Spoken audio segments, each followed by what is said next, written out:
Hello,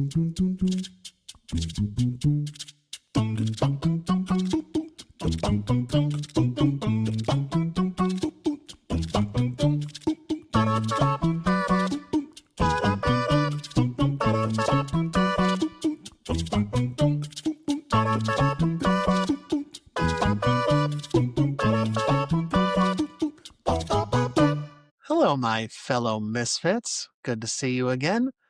Those of you with keen eyes may have noticed that I've got myself a new pair of 1980s serial killer glasses, and I got a story behind that.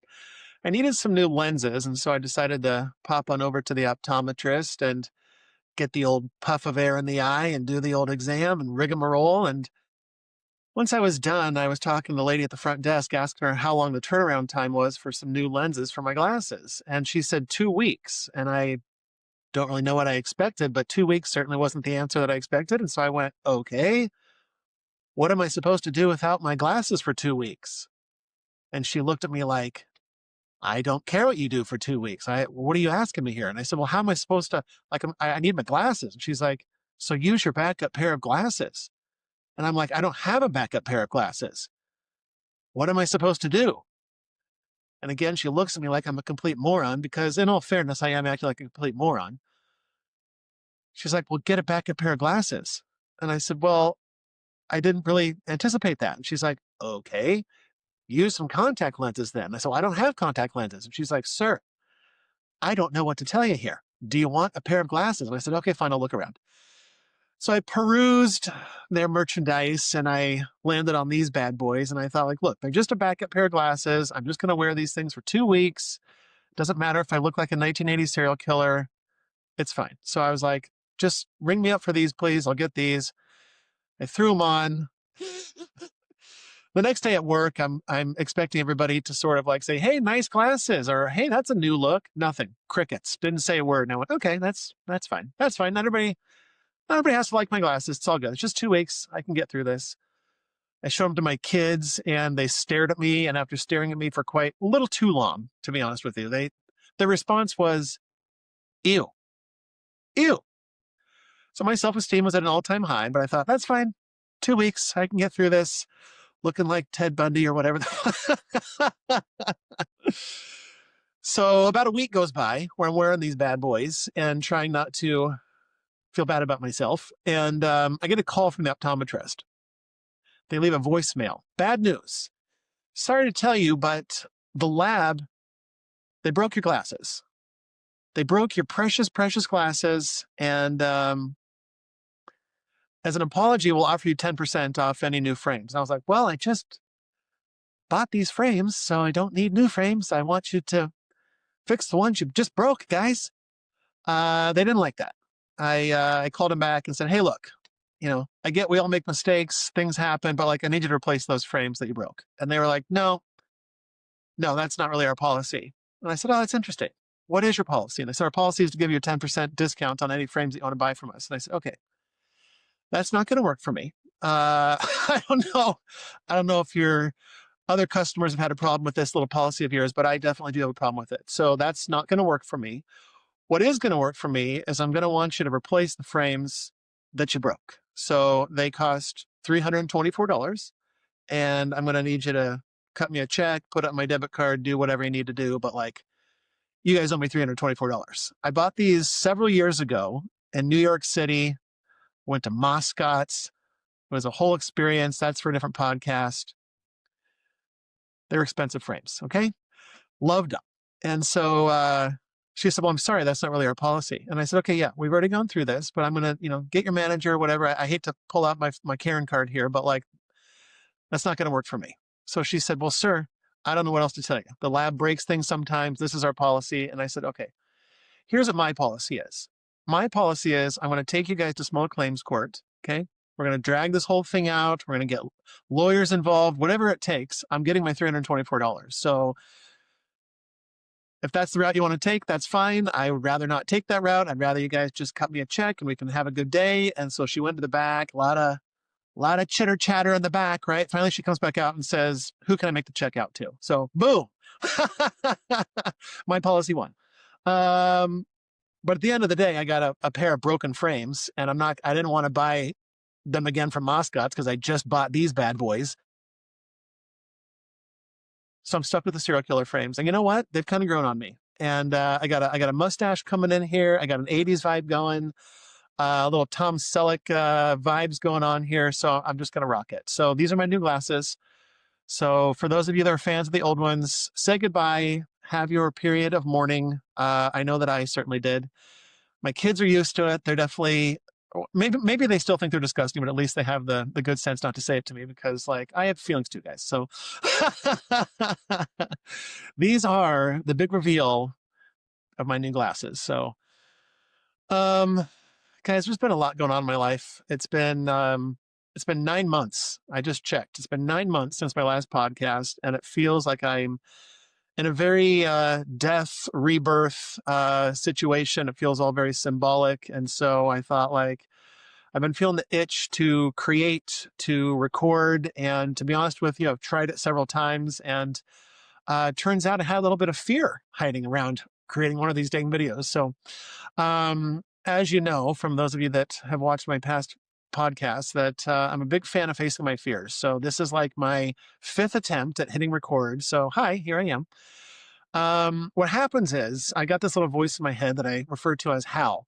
The voice in my head is real fond of keeping me squarely in my comfort zone. And if anything, these last 9 months, if anything, these last 5 years, really, if I'm being real, have been all about pushing me outside of my comfort zone. And so even though I enjoy making these podcasts and in a deeper level, I feel like it's part of my destiny and my purpose, not to get a little too wild, but I feel like it's what I'm meant to be doing on this planet. And so the 9 months was definitely a period where I needed to go into my cocoon, a little metamorphosis time. And I'm starting to emerge, and I'm feeling a little wobbly. I'm feeling a little discombobulated, and that's where the fear resides. The voice in my head, Hal, is constantly telling me that it's been too much time. I'm not going to be good at this. I'm not meant for this. Nobody's going to enjoy the videos. Nobody's going to want to listen to you. Blah blah blah blah blah. So I pushed through that, and here I am. What Hal often does will give me a long list, right, of excuses and reasons why I shouldn't be making the videos, right? Like I need to have better equipment. I need to get a better microphone. I need to get a camera. I need to get a better background. I need to be wearing this t-shirt or wearing that shirt, or my hair is not good. Guys, how's my hair doing? I think it's pretty on point if we're being real.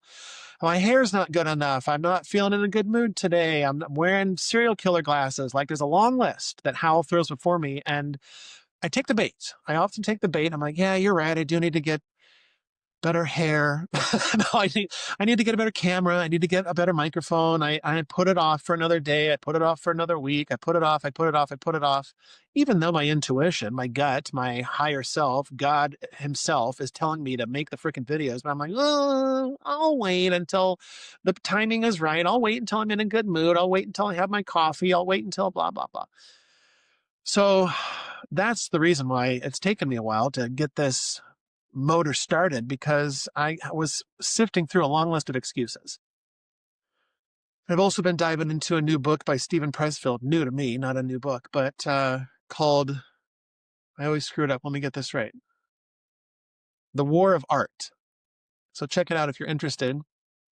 I've kind of heard about it on this podcast or that podcast and really checked it out. Came highly recommended by the podcast I listened to, but finally got around to it, and it was the perfect time, as these synchronicities often are. And it was telling me to stop with the excuses, right? And the main message that I got from it was to start being a professional, right? Because these last 5 years or so that I've been sort of, playing with the podcast, playing with the YouTube, making these little rinky-dink videos, sort of gaining my confidence and figuring out what works, what doesn't work, getting a voice for myself, figuring out what I like and don't like. And but it's been a part-time project. I just sort of do it when I'm feeling it, when I'm in a good mood, right? When I'm feeling funny or creative or whatever. Oftentimes it was when I'm stoned out of my mind, if I'm being honest with you. I'm completely sober at the moment. So hi, that's new, scary. And so what this book is teaching me is to be professional about this thing. And I've been thinking a lot about it lately, and thinking I've had the last 5 years to really start thinking. These last several years when I've been living out of my car, right? A lot of free time to think about what are we doing here? What do I want out of my life? What's the dream life? What does that look like? And it looks like this. It looks like me recording podcasts and being a professional and not just doing it part time and not just doing it when it feels right. Because the true professionals, I watched a lot of the podcast Kill Tony. It's a stand up comedy podcast. If that's your bag, I highly recommend it. Kill Tony with Tony Hinchcliffe. But I watch it every week. It comes out every Monday. Rain or shine, they put out content. And I can definitely tell when the host, Tony Hinchcliffe, is in a bad mood. Sometimes he's real grumpy, right? Gets real pissed off real quickly. And, but he still puts out a podcast because he's a professional, right? And I use that as inspiration for myself, where I don't just want to do this as a fair weather project, right? Where I want to start putting out content on a regular basis. I'm going to try to push myself to do it once a week. So we'll see how that goes. But my goal at the moment is to get back on this horse and start writing again. Because I feel like I said, it is my destiny to be making these videos. And to do it whether I'm in a good mood, whether I'm in a bad mood, whether I got enough sleep last night, to just hit record. This feels good talking about it. Feels good. Because honestly, I had a lot of self-imposed pressure, thanks to Hal, often whispering in my ear. I call him the adversary as well. He represents that Satan energy, right? Which just means the opponent. If you get the original translation, Satan just means the opponent, like in a courtroom, right? Just someone who's opposing you. And that's what Hal, the opponent, is. It's just trying to oppose me and what my goals are and what I'm trying to do with my life and trying to grow and expand outside of where I currently am. And Hal often tries to talk me out of that. He's a very good opponent, very convincing oftentimes. But I feel like this is what I'm meant to be doing, and so I'm doing it. And that's scary. It's scary, right?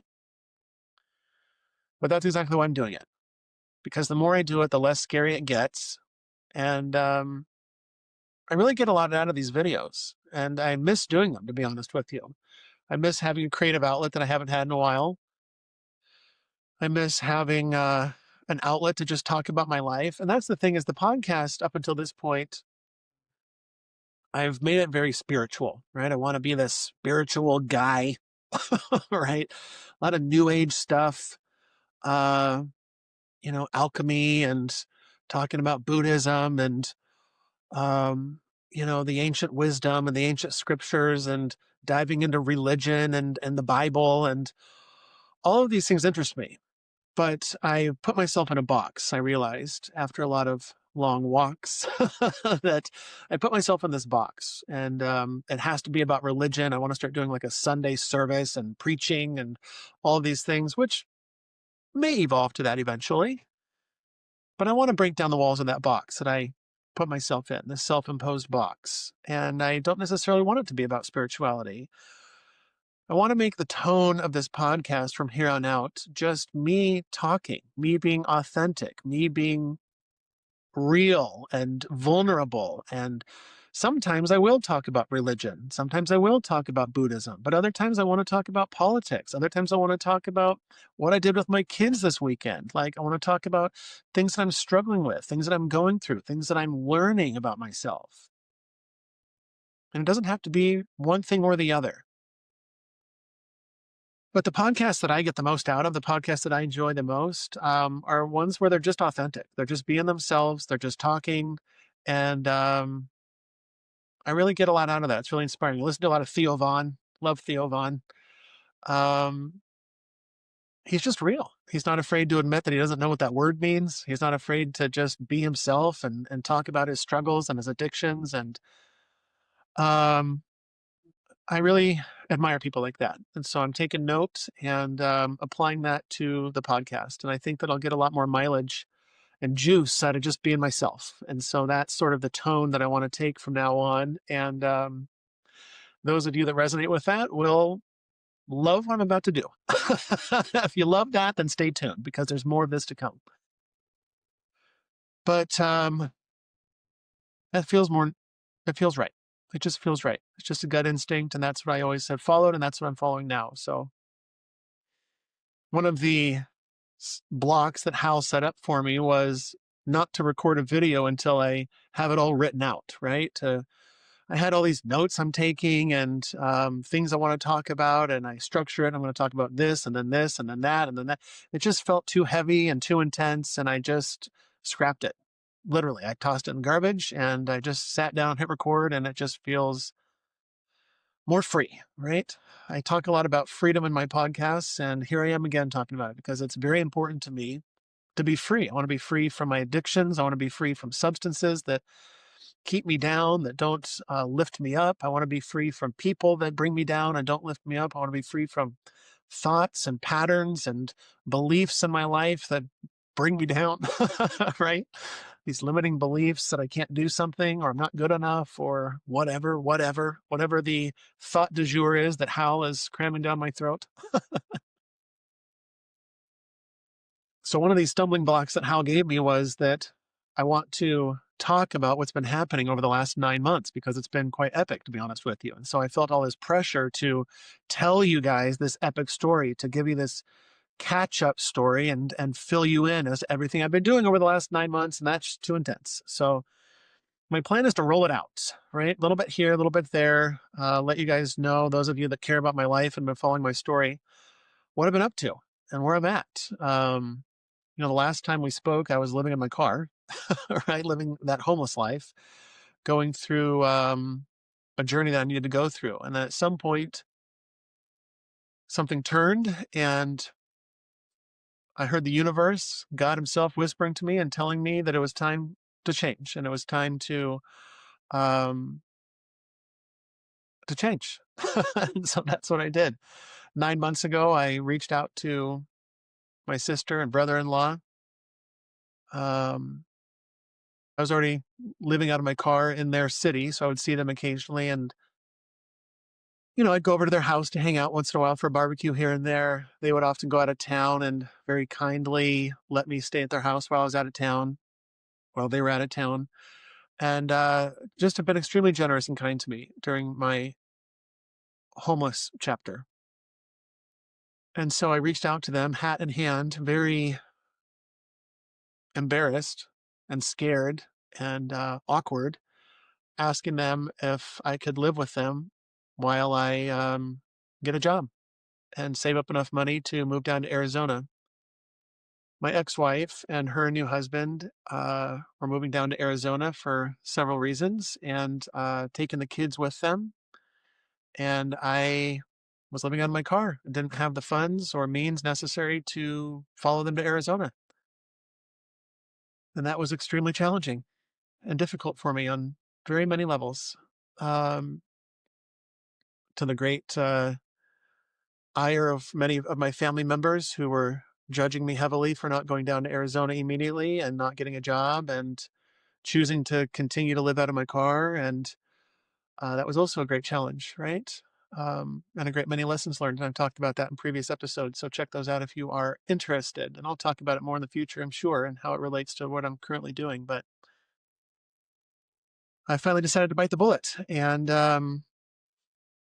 get a job, which up until that point, my intuition and the universe had told me it wasn't time for that yet, that I needed to be in my car for a little while longer. And I was like, okay, but it felt right.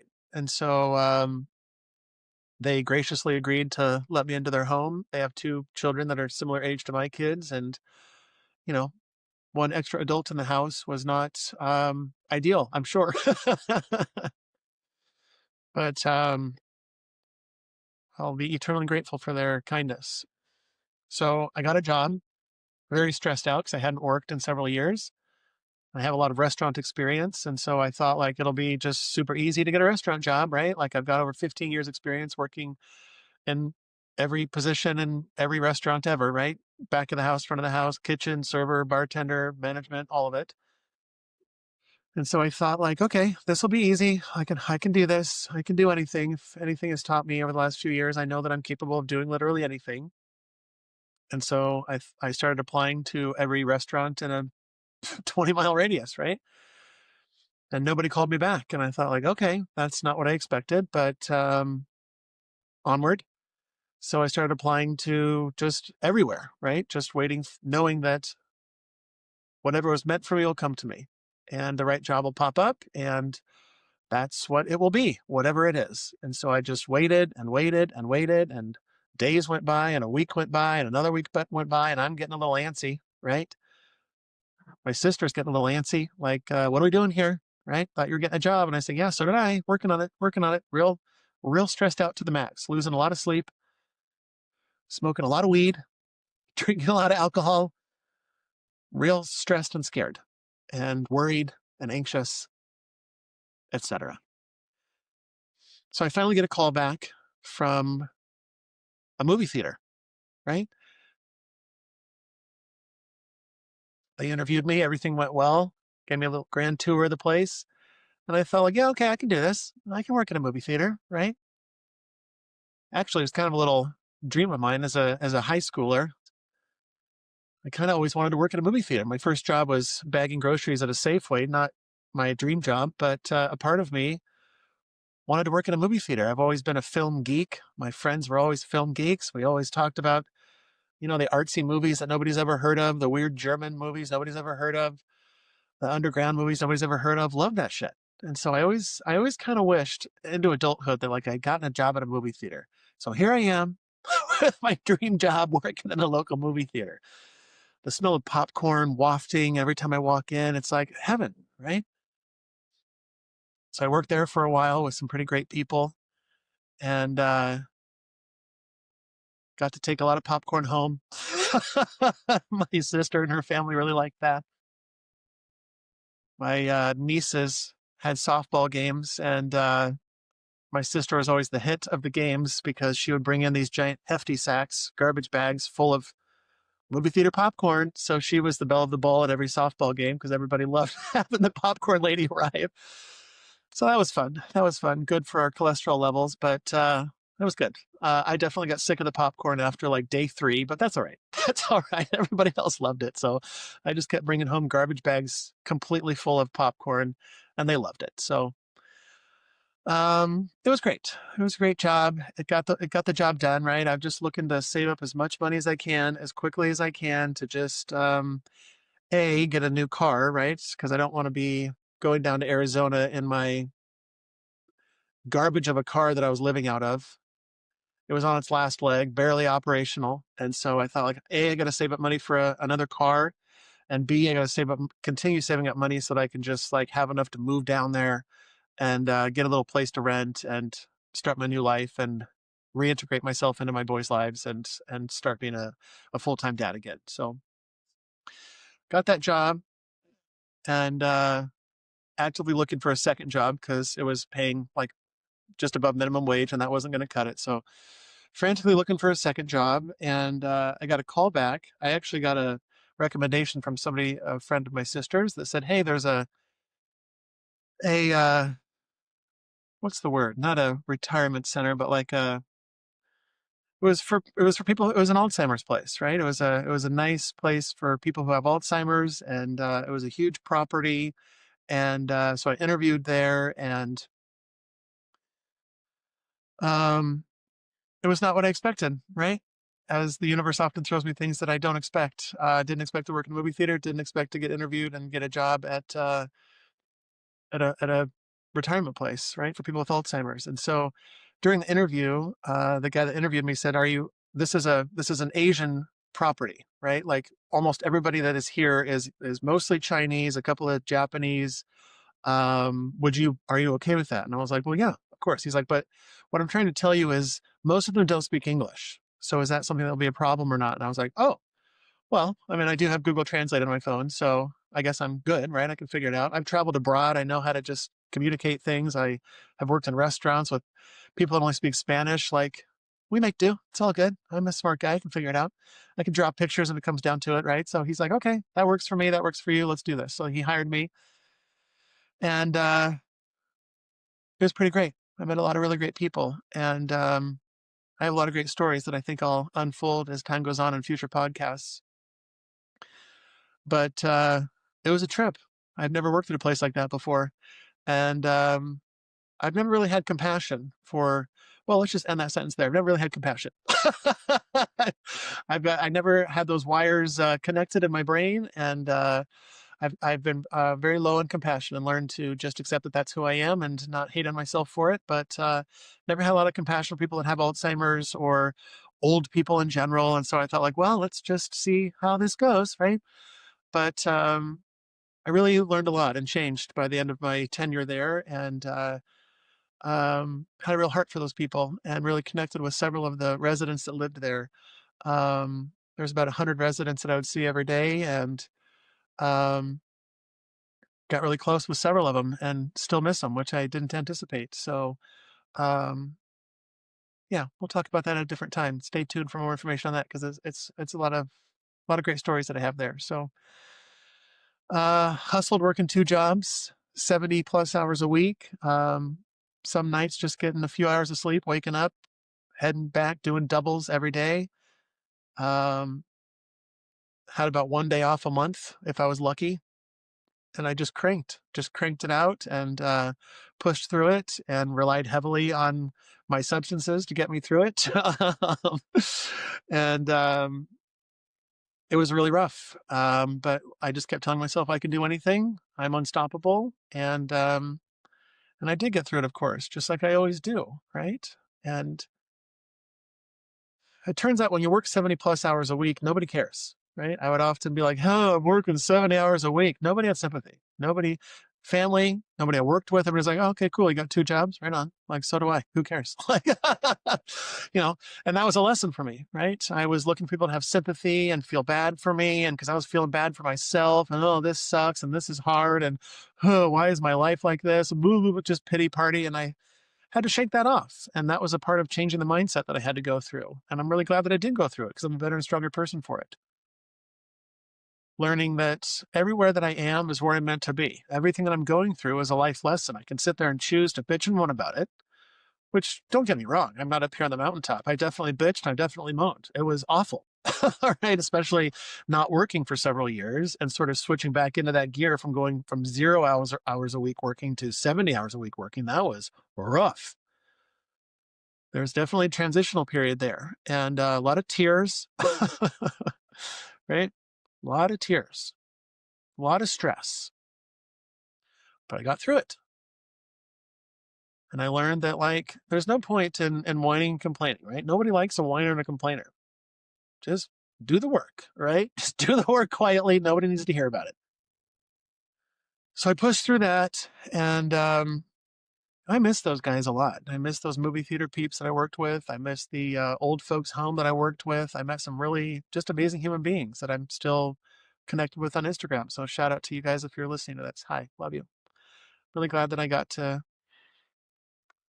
have those people in my life and still have those people in my life. They really touched my heart and soul in a special way.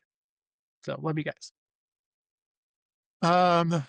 It was really hard, in fact, to tell them. I didn't tell them that I'm moving to Arizona, of course, because I didn't want to, I needed the job, right? I didn't want to say, like, hey, I'm just going to be here for a little while I save up money and then I'm going to peace out. But that's what happened.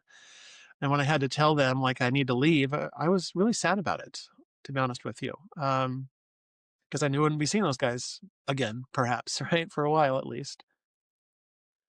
So that was sad, but moving on, I saved up enough money for a car, 2000 Chevy Equinox, 2015 Chevy Equinox. Thank you very much. And I love it. I freaking love my car. And I was like, I'm so proud of myself for saving up enough to get the dang new car. Felt really good to get rid of the car that I'd been living in for the last several years. And that was a very emotional experience, getting rid of my four-wheeled home that I was living out of. So definitely shed some tears and said goodbye. And um, it was bittersweet, right?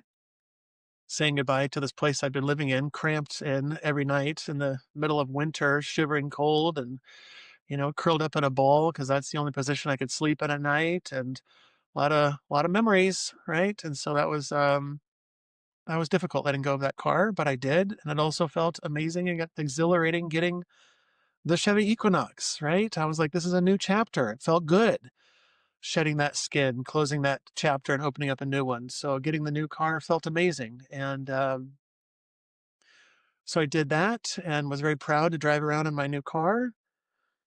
And as I started saving up enough money to move, I started strategizing like, okay, how am I doing this? How am I going down to Arizona? When am I doing it? Trying to get a game plan going, looking at the calendar. And my kids would come up and visit every few months on their school breaks or winter breaks or holidays or whatever. And so I would see them briefly, right, when they were visiting with family or whatever, or, go visit them for a day or two, which is all I could do living out of my car. So in a couple of months, they would be coming up for a visit. And I thought, like, it'll be fun. They're going to be on summer break. And it occurred to me, which I think was divine, it occurred to me that it might be fun to do an epic road trip with them, to sort of reconnect with them. I had been away from them for quite some time, and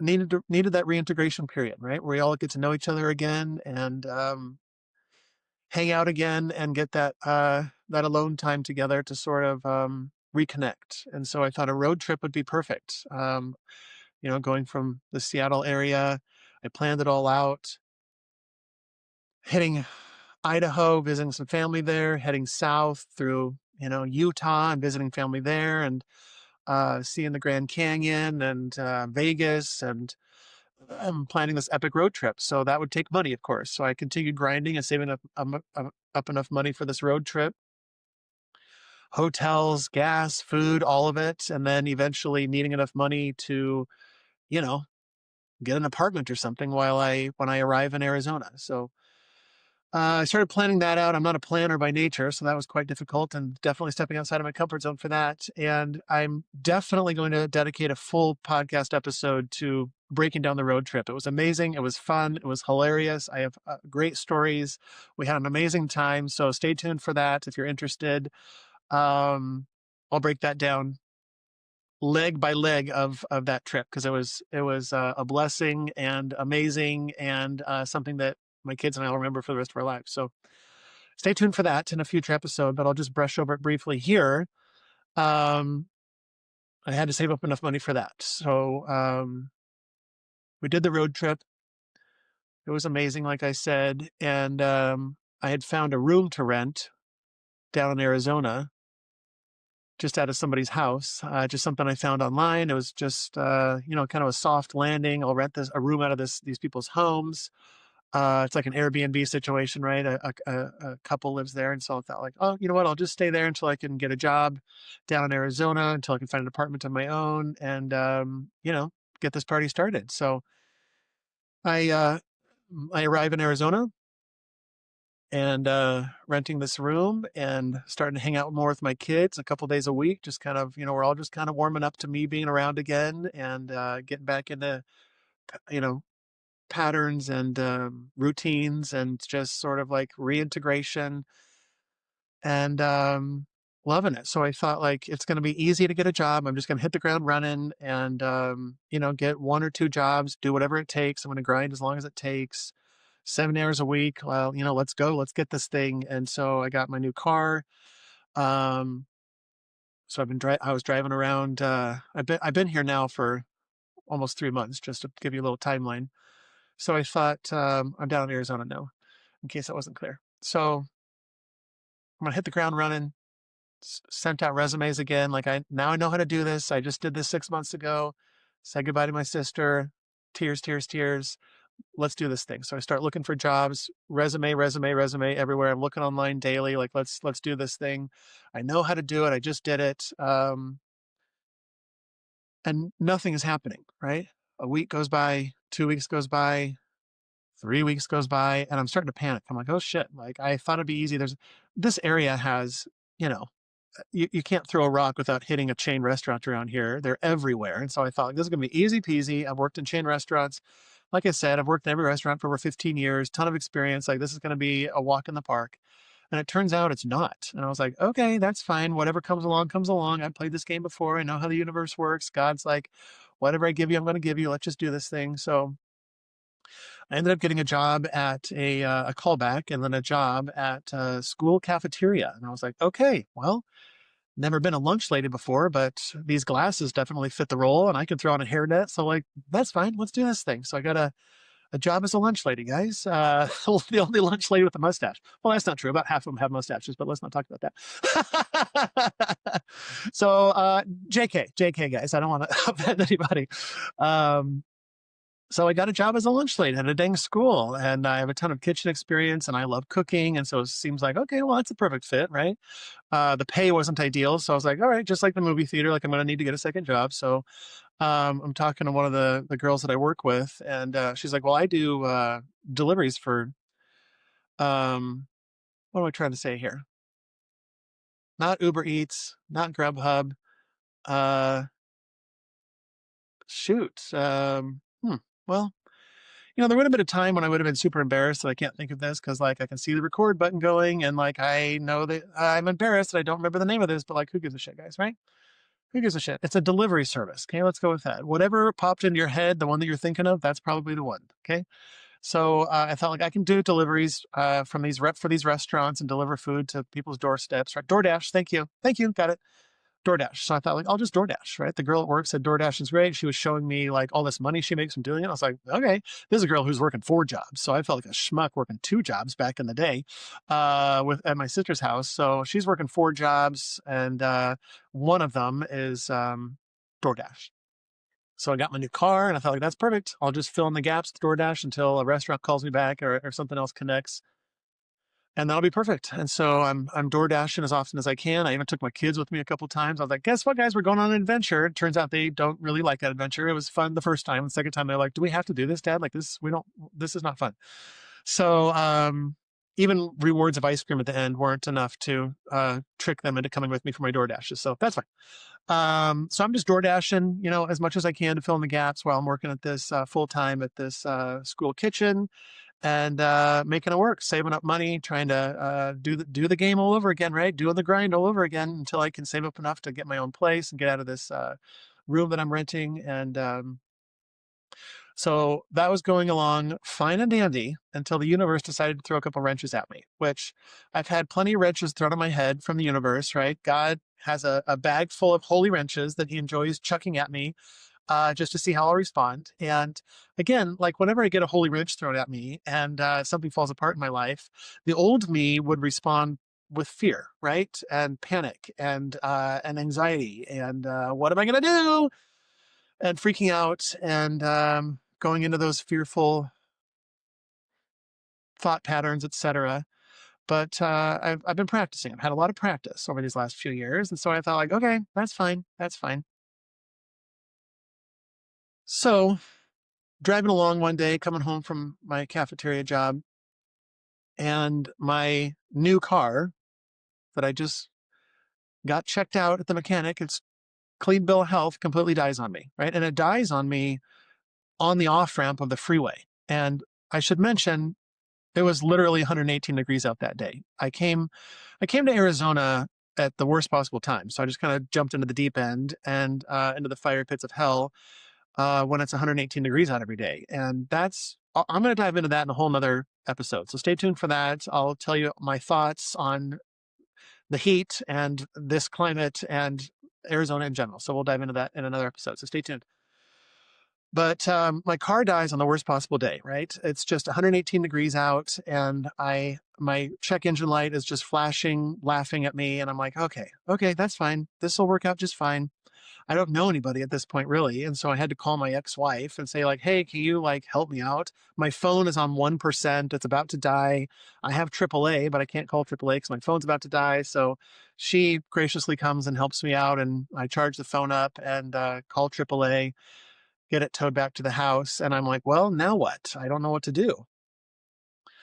Uh, because I've depleted my resources because of the road trip and because I haven't found a second job and I expected to hit the ground running and I didn't expect money to be an issue, but now it's becoming an issue and I didn't expect my car to die on me. And now that's a huge issue. And so, trying my best not to panic, I reach out to my sister and she gives me some money to loans me some money to help me out a little bit to bridge the gap. But That quickly runs out, and I'm just starting to go into panic mode. I'm going into panic mode because now I don't have a way to get to work. My cafeteria job is 30 minutes away, so I can't drive there. It's not practical to Uber there because it will cost an arm and a leg to go there 40 hours a week. And now I can't do DoorDash. And so the universe just has a really funny way of collapsing things in our lives. And initially, I was panicked and stressed, as is the normal response. But like I said, I'm getting much better at snapping up back and saying, you know what? This is all happening for a reason. I don't quite understand the reason yet. I'm still a little bit scared, but I'm having faith and trust that everything's going to unfold exactly as it's meant to, exactly as it should. And this is all happening for a reason that I can't quite understand yet, but please help me to understand this, God. And so a day goes by, another day goes by, and now I'm expected to be at work on Monday. And I'm like, okay, I can't show up to work. So I have to email my manager and just say, like, look, I'm in a real tough spot here. I don't have enough money to repair my car that just died. I don't have an ability to get to work. And so I'm just sort of like, great, I'm reaching out to you because I don't know what to do. And I'm a good employee. I don't want to just not show up. I appreciate the job. I don't, I'm between a rock and a hard place here. And I'm sorry and I apologize, but this is where I'm at. So he reached back to me and said, you know what? I actually used to be a mechanic and I'm going to come and take a look at your car for you. And my jaw just dropped and I actually cried. It brought me to tears because I just love how the universe sort of does this often, right? Where I'm brought down to my knees. I don't know what to do. I'm scared out of my mind. And then something comes along, right? A phone call, something I find in the ground. If you don't remember in a previous video, I needed $800 to pay for some bills back when I was living out of my car. And I literally found $800 on the ground, like the exact amount that I needed, right? So the universe has this way of saying, have faith and trust. I'm putting you in these situations, not to punish you, not because you're being bad, but to help you, right? It's all practice, right? It's all batting practice in life. And so I've started framing things like this in that way, and it's helped me greatly. So I thought, like, okay, nothing seems to be working. I expected to come into Arizona, triumphantly galloping into town on this white horse, metaphorically, maybe literally, I don't know, right?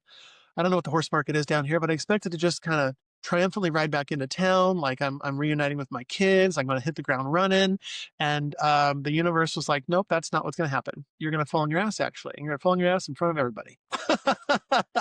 Everybody's going to see you fall on your ass, and it's all for a greater purpose. It's for your greatest good. And I was like, well, I can't see that yet, but like I'm going to have to trust you on that.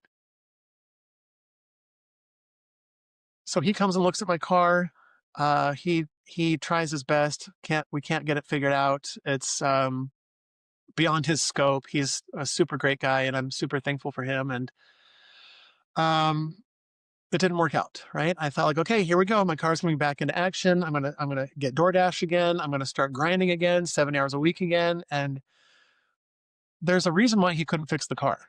It's because God didn't want him to fix the car. God wanted me to be right here, sitting down quietly with nothing to do. And I didn't want to do that. I wanted to work 70 hours a week. I wanted to grind. I wanted to get an apartment of my own. I wanted to do this. I wanted to do that. I want to prove to the world that all these big grand things. And God's like, no, that's not what's best for you right now. Sit down and shut up. That's what's best for you right now. And I did not want to hear that. Right. But I've had a lot of time to think, a lot of time to meditate, a lot of time to listen to a lot of motivational videos every day, right? A lot of time to take long walks in the shade, trying to avoid the sun. Asking, why am I here? What is my purpose? And that's what's led me to this, is like, what do you want to be doing, Matt? Do you want to be working 70 hours a week? And of course, the answer is no, that's not ideal, but I'm willing to. I'm willing to do whatever it takes. I'm willing to grind. I'm willing to do whatever it takes to support my family. New me, right? And God's like, wouldn't you rather be doing what you want to be doing this dream life that you talk about, I often talk about manifesting my dream life, manifesting a winning lottery ticket, manifesting a dream house, manifesting a dream job. Okay, cool. But what does that look like? What does your dream day look like? Waking up and going to a job that you kind of sort of don't love every day, or manifesting something and walking towards something you actually that gives you purpose in life, that gives you meaning in life. It's making me emotional. That gives you purpose and meaning in your life, right? You're good at working in kitchens, fine, fine, fine. But there's more to life than that. God said He has more in plan for my life, but I need to start stepping in that direction. And so there's no way that I could be doing a podcast while working 70 hours a week. It's just not practical. I'm exhausted mentally and physically every day, usually in a grumpy mood from dealing with the public every day, right? Working at the movie theater or, um, DoorDash, whatever, right? It's mentally and physically exhausting. So it's just not practical to do this. And so now I've been given this opportunity. I can choose to view it as an opportunity to be in this holding cell, metaphorically, right? Where I'm in this pit stop because I've been forced to stay here, right? I have nowhere to go, guys. I have no job to go to. I'm currently in this place where God is taking care of me financially, and there's a little bit of legal stuff going on with my cafeteria job, which I may get into at some point. So I can't really talk about it too much because it's HR and legal stuff. So we'll just leave it at that. But um, I'm being taken care of financially while I'm in this holding period where I can't drive anywhere, right? I can't get to a job. And so I've been blessed. So I'm still living in this room in this house in this on these beautiful people's home. They're super nice people. But it's hot outside every day, so it's hard for me to walk. So I'm kind of just sitting in my room all day long, and it feels like a prison cell because day after day after day, it's like Groundhog Day. I'm just stuck in this room with Chi Chi. I get to see the kids several times a week. They come over. We have full access to the house, but also there's other people living here, and it's kind of wild having two young boys running around, being loud and crazy. So I often keep them up in my room. We just watch TV or play games or, whatever, just try to make do as best we can. Take walks. There's a community pool down the street, which is great. So don't get me wrong, I'm not complaining, but it's very challenging for me mentally, being stuck here all day long, stuck in this holding pattern because I want to be doing other things. And so God said, look, what do you want to be doing? And I was like, well, podcasting has always brought me great joy. Like I said, I feel like it's fulfilling a greater purpose for my life. And so God said, if you want to do that, then start doing it. And so that's what I'm doing. That's why I'm back in action again. Like I said, it feels like this sort of rebirth where I'm sort of redefining what my life is and can be and what I want it to be and what this next chapter after this rebirth, this metamorphosis is going to look like. And so I think it's been a blessing that I've had all this free time given to me. It's a gift, right? I initially chose to view it as a punishment. Like, what am I doing wrong here? Why am I having why can't I get to my jobs? Why are you not having these restaurants call me back? Why am I not able to make money like I want to and need to? I'm freaking out here. I need to pay the bills. But the truth is, 3 months has gone by and every bill is being taken care of, right? Barely. Barely. It's a struggle, but I've learned to just lean into it and go with the flow, like I talk about frequently. My main modus operandi these days is going with the flow and learning that it's all going to work out one way or another. I can't see it. I never could see it. And the more that I try to plot and plan and scheme and look ahead and try to figure out how I'm going to do this for tomorrow and next week and next month and how is this going to, that bogs me down and never works to my best interest, right? It just ends up stressing me out. So, as the ancients often talk about, just stay in the present moment. And so I've really leaned into that. Not worrying about the past, fretting about what was and how I screwed up or didn't screw up or did this wrong or that wrong or the future, how is this going to work out? How am I going to get out of this pickle? Right? How am I going to pay those bills? How am I going to get money? Don't worry about it. Right? Literally don't worry about it because I've been shown in my life so many times that it's worked out literally every time. Right? Doesn't mean it's not going to be rough. Doesn't mean there's not going to be some tears involved. Doesn't mean I'm not going to get stressed out, but I'm learning the pattern of how this works, right? I'm taking notes, metaphorically. Like, I've looked back in my life at all the times, all of the things that have stressed me out to the max, that have freaked me out. Like, how am I going to pay that? Or how am I going to fix my car? Or how am I going to pay that speeding ticket? Or how am I going to not be homeless anymore? Right? It always has a way of working out, and almost always in a way that I did not anticipate, right? God has a funny way of doing that, of coming in at the last freaking second, just like in the movies, right? Just swooping in at the last second and saving the day. The cavalry always comes in and saves the day at the last minute. Dun, dun, dun, dun, dun, dun, dun, right? And then it all works out. So recognizing that pattern has given me a lot of freedom. Freedom to just not stress about these things anymore, knowing that it's all coming together and to not worry about it all day long, right? And it frees me up, all letting this. I picture myself at the feet of God, taking these shackles that are around my shoulders and my neck of fear, anxiety, worry, stress, and just like fluffing them off and letting them land at God's feet and say, "This is yours now. I don't want this anymore," because He can handle it, and I'm not doing a good job handling it. So I'd rather give it to Him, and then I'm not stressed anymore. Especially with Him winking at me the whole time, going, "Good job, buddy. I've been telling you to do this for a long time. What took you so long?" Right? Feels good, right? I'm like, yeah, I guess it does feel a lot lighter. And He's like, also remember something. I got your back, bro.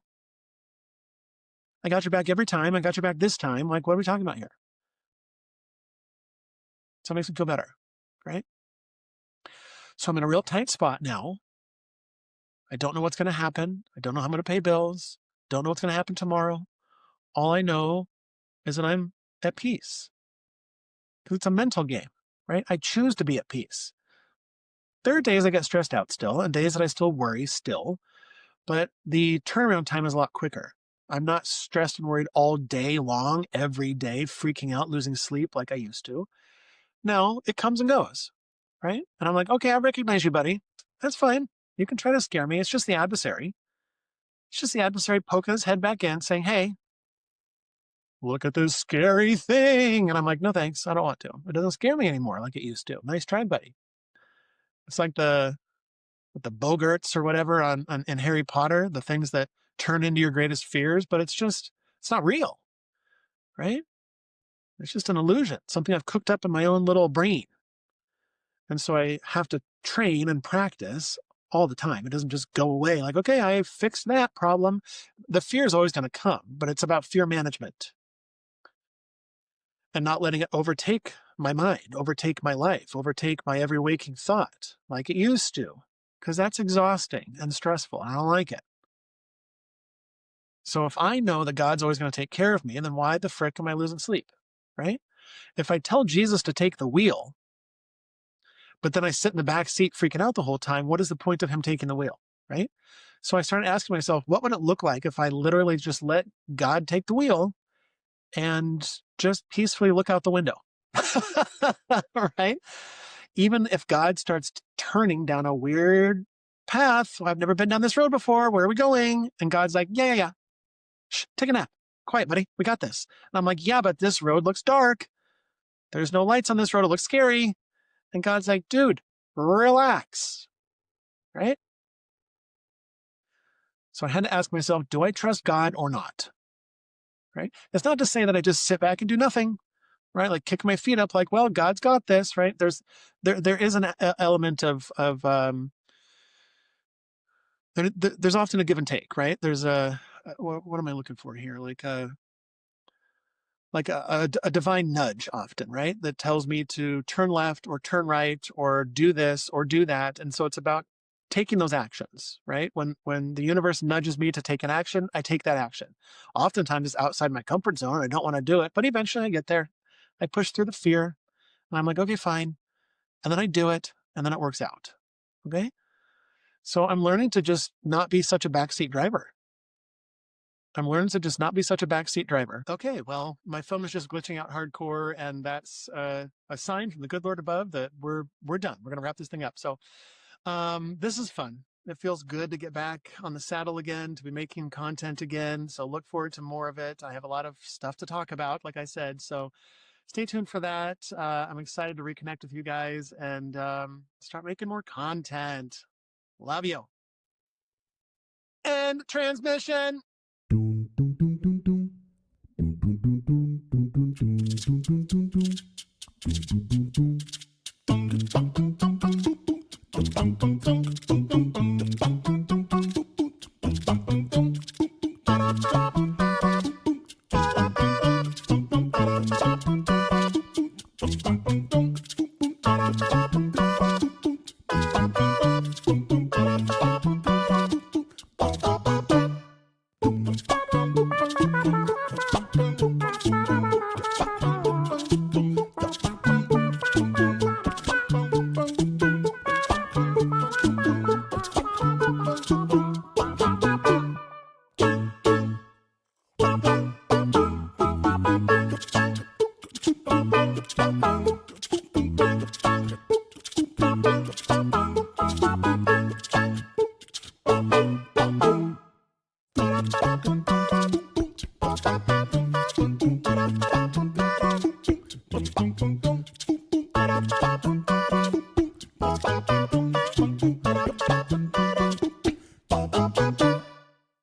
dun.